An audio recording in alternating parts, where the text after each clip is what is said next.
Video देखने से पहले हमारे चैनल को सब्सक्राइब करें, साथ ही बेल आइकन पे प्रेस करके ऑल पे क्लिक करें। धन्यवाद।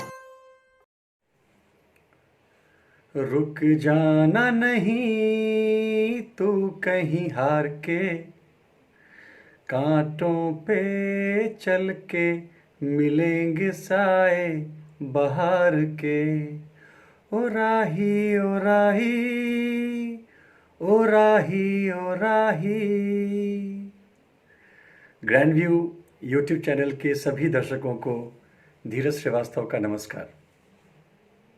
अब जब पहले गाना गाया तो लोगों ने काफ़ी हिम्मत बढ़ाई, तो मेरे मन में आया क्यों नहीं इसी बहाने कुछ अच्छी पंक्तियों के साथ अपने वीडियो की शुरुआत की जाए। और आज जो गाना मैं आपके सामने लेकर के आया हूँ, रुक जाना नहीं तू कहीं हार के, कांटों पे चल के मिलेंगे साए बहार के। चुनौती का दौर है, इस दौर पे एक के बाद एक मैं आपको बूस्ट करने के लिए, आपको मोटिवेट करने के लिए वीडियोस भेज रहा हूँ। आशा है आप उन्हें सुन रहे होंगे, अमल में ला रहे होंगे, अपनी अंदर ऊर्जा का संचार कर रहे होंगे। मुझे याद आया कि 18 मार्च की शाम से मैं घर से बाहर निकला नहीं हूँ। 18 को अपना वर्कशॉप लेकर के आया और फिर डिसाइड किया हमने कि हम घर पे रहेंगे। सेल्फ आइसोलेशन, सेल्फ क्वारंटाइन, जो भी आप इसको नाम दे लीजिए, आत्म अलगाव। 19 से बिल्कुल फुल डे घर में रहना हमने प्रारंभ कर दिया।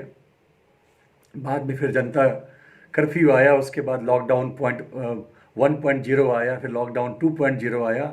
3 मई को फैसला आने वाला है कि लॉकडाउन आगे बढ़ेगा नहीं बढ़ेगा, क्या होगा, कुछ क्लियर नहीं है। 19 से घर में बैठे बैठे कभी कुछ फेसबुक पे लिख लिया, किताबें पढ़ ली, किसी से बात कर लिया। 29 मार्च को दिमाग में आया कि क्यों ना बच्चों के लिए एक ऑनलाइन टेलीकॉल के माध्यम से स्पोकन इंग्लिश का प्रोग्राम प्रारंभ किया जाए। शुरुआत हुई 29 मार्च से लेकर 14 अप्रैल तक वो क्लास चली, करीब 3 + 14 17 डेज़ की क्लास। काफ़ी अच्छा रिस्पांस मिला। 15 अप्रैल से जब हमारे प्राइम मिनिस्टर ने लॉकडाउन 2.0 की घोषणा की, तो मैंने भी अपने स्पोकन इंग्लिश के सेकेंड फेज़ की घोषणा कर दी। और धीरे धीरे करते करते आज 20 विद्यार्थी मेरे साथ जुड़े हुए हैं। इसी बीच ग्रैंडवी के जो डायरेक्टर हैं सुधांशु सर, उनका मेरे पास फ़ोन आया कि सर कुछ वीडियोस बना के डालिए। इसी बहाने क्या होगा, लोगों को इस कोरोना के अलावा कुछ पॉजिटिव भी सुनने का मौका मिलेगा। शायद उससे कहीं उनके मन में अच्छी भावनाएं जगें, उन्हें अच्छा लगे। लाइफ में पॉजिटिव चीज़ों का आना बहुत आवश्यक है। और जो सिलसिला वहाँ शुरू हुआ, धीरे धीरे बढ़ते बढ़ते आज यहाँ तक आ पहुँचा है। आज 30 अप्रैल आ चुका है। और जब मैं देखता हूँ कि जब मैंने अपना पहला वीडियो शूट किया था, तो मुझे नहीं मालूम, मैं तो कभी यूट्यूब पे इस तरीके से कभी आया ही नहीं। मैं कोई स्पीकर भी नहीं हूँ। वो तो पहना दिया गया है कि सर आपको बोलना है, तो मैं बोल रहा हूँ।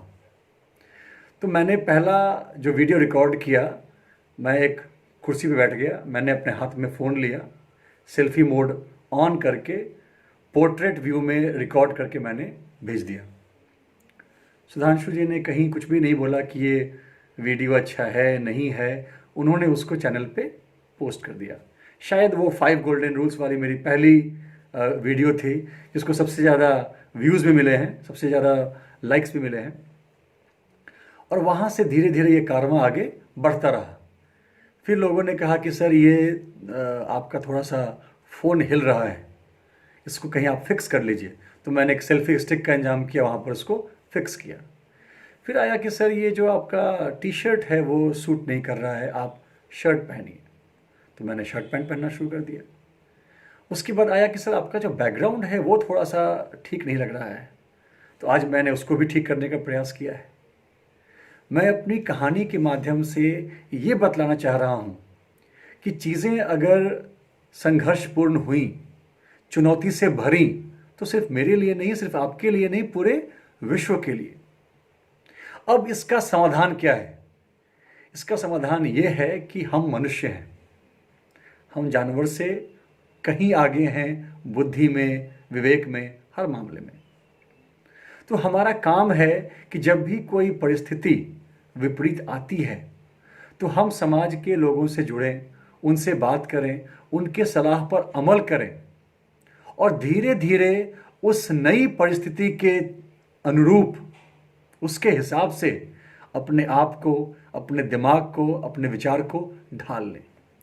जितनी जल्दी हम अपने आप को इस एनवायरनमेंट से मैच कर लेंगे, उतनी जल्दी हम वापस एक इक्विलिब्रियम की पोजीशन में आ जाएंगे।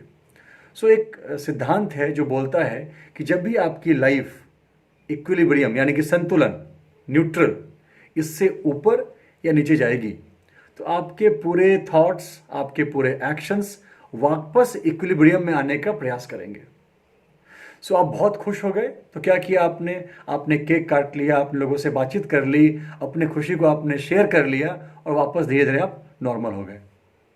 आप दुखी हैं, आप तकलीफ में हैं, तकलीफ आपने बांट लिया, उसका आपने इलाज ढूंढ लिया और फिर धीरे धीरे करते करते आप वापस इक्विलिब्रियम पर पहुंच गए।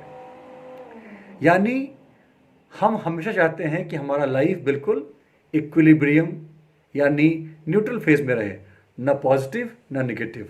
अगर दोनों में से कुछ भी होता है तो हम अपने एक्शन से वापस बीच में आ जाते हैं। तो जैसे ही 19 को मैंने अपने आप को लॉकडाउन में डाला, 10 दिन के अंदर मेरे दिमाग ने लोगों से पूछ करके, उनके विचारों को जान करके ये डिसाइड कर लिया कि अब आगे का फेज मुझे कैसे जीना है। ऑनलाइन क्लास शुरू हो गया, लोगों से बात करना, उनको कुछ एडवाइस देना शुरू हो गया। ये वीडियोस की रिकॉर्डिंग शुरू हो गई, इसकी पोस्टिंग शुरू हो गई। बच्चों के लिए मैं अभी कम्युनिकेशन स्किल पे धीरज की पाठशाला एपिसोड 1, 2, 3 लेकर के आ रहा हूँ। अलग अलग विद्यालयों के माता पिता, उनके बच्चों के लिए वीडियोस बना रहा हूँ। यानी कि मैंने अपने 24 घंटे को अपने आप को वापस उसमें इंगेज कर लिया है। और यही मनुष्य होने की, यही ना हार कर आगे बढ़ते रहने की निशानी है। तो आज वापस मैं कुछ पॉइंट्स लेकर के आया हूँ और मैं कहूँगा कि ये सारे पॉइंट्स पे आप सब भी गौर करें और देखें कि जो भी आपके लाइफ में अभी इम्बैलेंस, असंतुलन आया है, कैसे आप जल्दी से जल्दी उसको वापस संतुलन की स्थिति में ला सकते हैं। तो जो सबसे पहली खूबी मनुष्य को भगवान ने दी है वो है सेल्फ रिफ्लेक्शन। हिंदी थोड़ा सा इसका टफ है, आत्ममीमांसा। अपने बारे में सोचना, मैं इस पृथ्वी पे क्यों आया, मेरे जीवन का क्या उद्देश्य है, मुझे हर दिन करना क्या है, मुझसे समाज का क्या भला हो सकता है। यानी कि अपने बारे में विचार करना, अपने इस एग्जिस्टेंस पे, अस्तित्व पे विचार करना। मुझे करना क्या है, कैसे करना है, क्या करने से मेरे जन्म लेने का जो उद्देश्य है वो पूरा होगा, क्या करने से ये दुनिया मेरे जाने के बाद भी मेरे कार्यों को याद रखेगी। आप सबको मालूम है 2 दुखद घटनाएं घटी हैं कल। इरफान खान का डेथ हुआ। आज ऋषि कपूर हमारे बीच में नहीं रहे। दोनों ही अपने आप में एक बहुत ही बेजोड़ कलाकार थे। पूरा Facebook, social media Irfan Khan और ऋषि कपूर की बातों से, उनके डायलॉग से भर गया है। कुछ उन्होंने दिलों को छुआ है, तभी लोग इतनी बातें कर रहे हैं। तो न हारते हुए, कांटों पे चलते हुए वापस उस पॉजिटिव की तलाश में, उस इक्विलिब्रियम की तलाश में हम आगे बढ़ें। और हम सबसे पहले सेल्फ रिफ्लेक्शन करें कि ये जो परिस्थिति आई है, मैं उसमें कहाँ पर हूँ, इससे बाहर निकलने का मेरे पास क्या क्या उपाय है। एक छोटी सी कहानी मुझे वापस याद आ गई कि एक हमारे यहाँ काम करने वाला आदमी था, उसके पास एक ई रिक्शा था चलाने के लिए। जैसे ही उसने देखा कि अब सब कुछ बंद हो गया है, पब्लिक ट्रांसपोर्ट, ई रिक्शा नहीं चल सकता है, उसने एक ठेला कहीं से हायर किया। और आजकल वो चावल की बोरियां, गेहूं की बोरियां, सब्जी, किताबें, जो कुछ भी उसको मिलता है वो सामान यहाँ से वहाँ ढोता है, पैसे कमाता है, अपनी फैमिली को चलाता है। बहुत से लोगों ने, ऑटो रिक्शा वालों ने, साइकिल रिक्शा वालों ने अलग अलग लोगों ने सब्जी भाजी किराना ये वो जो भी कुछ चलने वाली चीज़ें हैं उसे बेचना शुरू कर दिया, उसे करना शुरू कर दिया, ताकि लाइफ ये गाड़ी चलती रहे। हमने भी पढ़ाने को नहीं मिल रहा है, बाहर जाने को नहीं मिल रहा है, तो घर में ही पढ़ाना, वीडियोस बनाना शुरू कर दिया। तो मतलब इस बात से नहीं है कि लॉकडाउन है, चीज़ें बंद हैं तो हम कितने परेशानी में हैं। मतलब इस बात से है कि क्या इसी अंधेरे सुरंग में हम एक रोशनी की किरण ढूंढ पा रहे हैं, हम इससे बाहर निकलने के लिए हाथ पैर मार रहे हैं, कुछ कर पा रहे हैं, हम खुद पॉजिटिव हैं, खुद बैलेंस्ड हैं और लोगों को बैलेंस्ड करने का तरीका बतला रहे हैं। कुछ अपने बातों से बताएंगे, कुछ अपने एक्शन से बताएंगे। तो ये जो सेल्फ रिफ्लेक्शन की जो हमारे अंदर जो हैबिट है, क्वालिटी है, ये बड़ी इंपॉर्टेंट है, हम इस पर काम करें। जो दूसरा पॉइंट ये है कि एक जो जानवर है उसकी जो बुद्धि है वो एक लेज़र बीम की तरह है, यानी कि अगर कुछ प्रॉब्लम आएगा तो उसकी बुद्धि सिर्फ वहाँ पर फोकस करती है और वो देखता है कि मैं कैसे उस प्रॉब्लम से अपने को बाहर निकाल लूँ। लेकिन जो मानव का जो दिमाग है वो एक फ्लड लाइट की तरह है। फ्लड लाइट आप लोगों ने देखा होगा, फ्लड लाइट एक ऊपर से बड़े क्षेत्र को कवर करता है। तो अगर कुछ प्रॉब्लम आता है तो हम लेज़र बीम नहीं मार करके हम डालते हैं फ्लड लाइट और हम देखते हैं उस प्रॉब्लम, उसके आसपास की सारी चीज़ें और सबका आकलन करके हम अपने भविष्य की दशा और दिशा का निर्धारण करते हैं। ये हमारे दिमाग में दम है। बहुत से लोगों ने धीरे धीरे अपने लाइफ को नॉर्मल करने का, इसको पटरी पे लाने का काम करना शुरू कर दिया है। हम भी सेल्फ रिफ्लेक्शन करें, फ्लड लाइट से हम देखें कि हमारे पास क्या क्या ऑप्शंस हैं। कॉग्निटिव एबिलिटी, हमारे पास अपने एक्सपीरियंस से, अपने सेंसेस से सीखने की क्षमता है। अच्छा, वो ये काम कर रहा है, क्या मैं भी वो काम कर सकता हूँ? मैं उससे बेहतर कैसे कर सकता हूँ?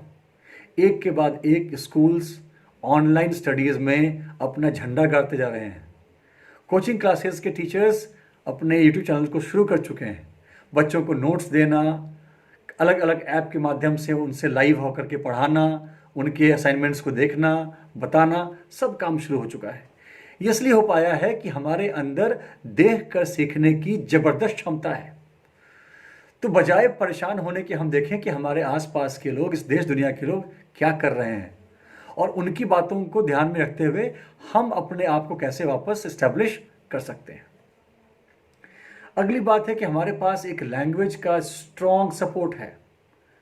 ये कम्युनिकेशन का सपोर्ट शायद और किसी प्राणी में नहीं है। तो क्यों ना हम फ़ोन उठाएं, हम बात करें, अपनी समस्याओं को सामने वाले के सामने रखें, उससे चीज़ें जानने का प्रयास करें, कैसे हम अपने आप को ठीक करें, इसके लिए हम सलाह लें। मैंने पहले भी कहा था कि असक्षम की सहायता करें, सक्षम से सहायता लें। फाइनेंशियली नहीं, कोई हमसे पैसे में आगे है, कोई हमसे दिमाग में आगे है, कोई हमसे एक्सपीरियंस में आगे है। हम सबको देखते हुए किसी को हम सलाह दें, सलाह लें और अपने आप को इस्टेब्लिश करें, वापस इक्विलिब्रियम में लेकर के आए। हमारे पास IQ भी है, हमारे पास EQ है, हमारे पास SQ है, हमारे पास PQ है। Intelligence quotient, emotional quotient, social quotient and positivity quotient. हम इन 3-4 क्वोशेंट से भरे हुए हैं। इन 3-4 हम स्पेशल क्वालिटीज़ से हम परिपूर्ण हैं। क्यों ना अपने को स्ट्रांग बनाएं, क्यों ना हम आगे बढ़ें। अगली बात है कि मनुष्य के पास ही योजना है प्लानिंग करने की।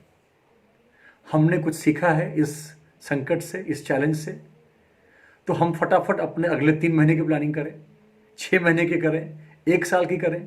बहुत से लोग बोलते हैं कि सर पता नहीं कब ये लॉकडाउन ख़त्म होगा, कब स्कूल खुलेगा, कब क्या होगा। मैं कहा कि भैया इतना लंबा सोचते क्यों हो?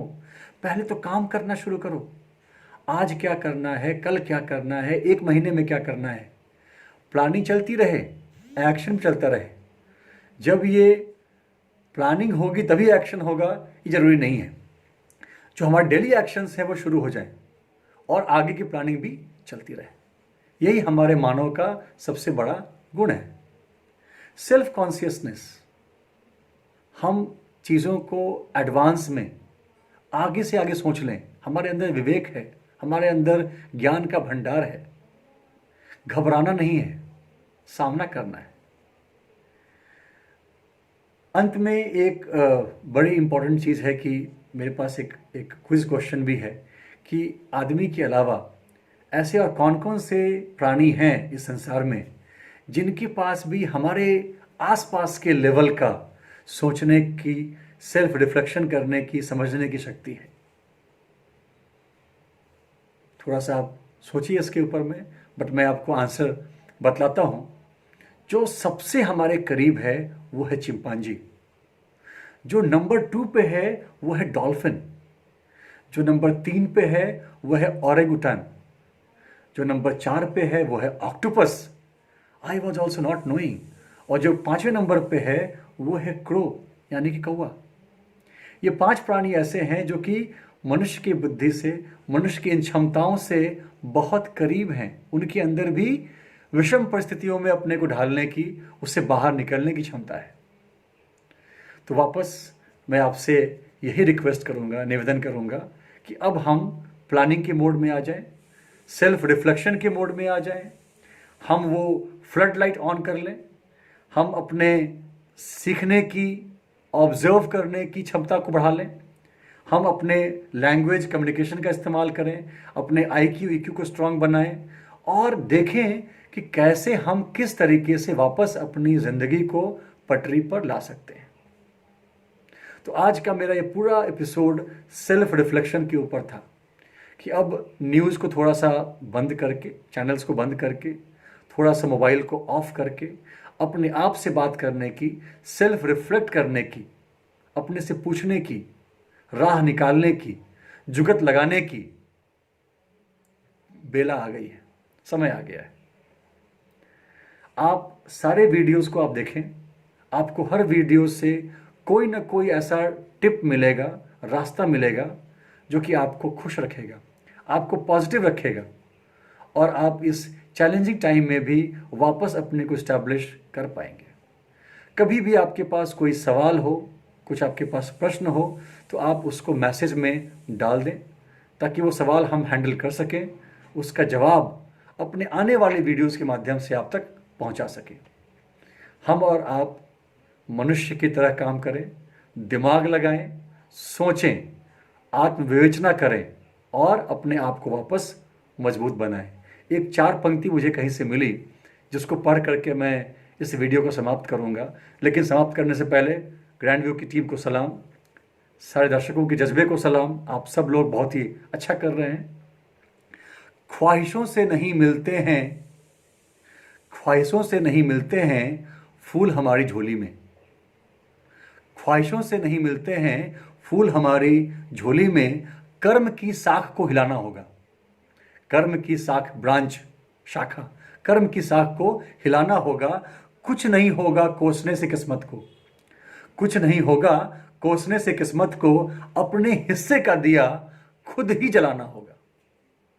तो हम कोसे नहीं, अपने हिस्से का दिया खुद जलाएं, आगे बढ़ें, बहुत ही बेहतरीन कार्य करें। यही मेरी शुभकामनाएं हैं, यही मेरी इच्छा है और कामना है। बहुत बहुत नमस्कार। अगर हमारा वीडियो पसंद आया तो लाइक, कमेंट, शेयर करना ना भूलें। Thank you.